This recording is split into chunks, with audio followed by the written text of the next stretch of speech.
Hey out there, it's Wakeangel2K1, and I'm bringing you a review of my very first Takara Tomy Transformers. They are Windblade, not Windblade, they are Slipstream, based off of the Windblade mold, and Nightbird Shadow, also known as Nightbird, based off of the RC mold. Now, you may be wondering why I only got these two when it's actually a famous trio, including a Black Arachnia. Well, here's the animated Black Arachnia. The one that they based that new accurate mold, the Beast Wars accurate mold of Black Arachnia on. So, well, let's take a look at a picture of the Black Arachnia, and I'll talk about it for just a moment. First of all, the spider mode is awesome. The animated Black Arachnia mold always had a really good spider mode, but the way that they changed it to look more like the Beast Wars version is just pretty darn great. I absolutely love the way the eyes on this thing look, and the color placement is pretty good. It's almost perfectly spot on.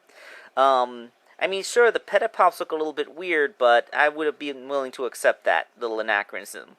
The problem comes with the robot mode for me. It has two little flaws. First of all, let's give credit where it's due. That head sculpt is absolutely perfect. I love it.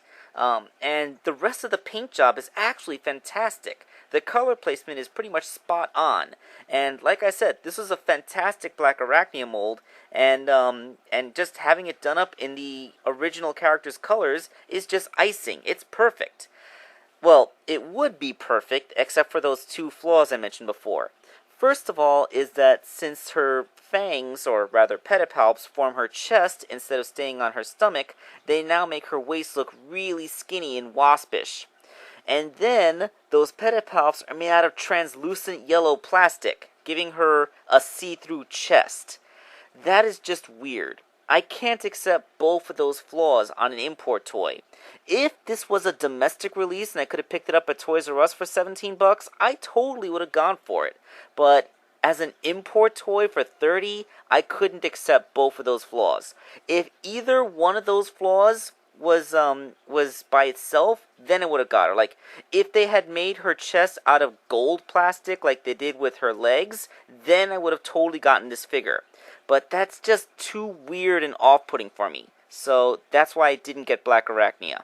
If she sees a domestic release or I find her for cheap, then I'll do it. Alright, so enough about Black Arachnia. Let's talk about the ones that I actually did get. Let's take a look at the packaging, because I never really bought a Takara toy before. I'm so used to blister bubbles that this really nice window box is just great. On the side we have half of the figure. The back shows off both molds, along with a whole bunch of Japanese text that I can't understand. And the side has this really cool picture of the character done in this manga style. I really like how that design looks. I mean, even though it's Windblade, like that still looks like Slipstream. Like it looks that's just really cool. And the same deal for Nightbird Shadow. I'm just gonna call her Nightbird.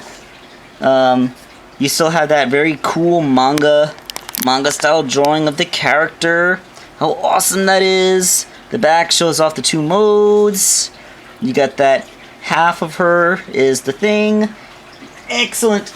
I love it. This is just fantastic looking.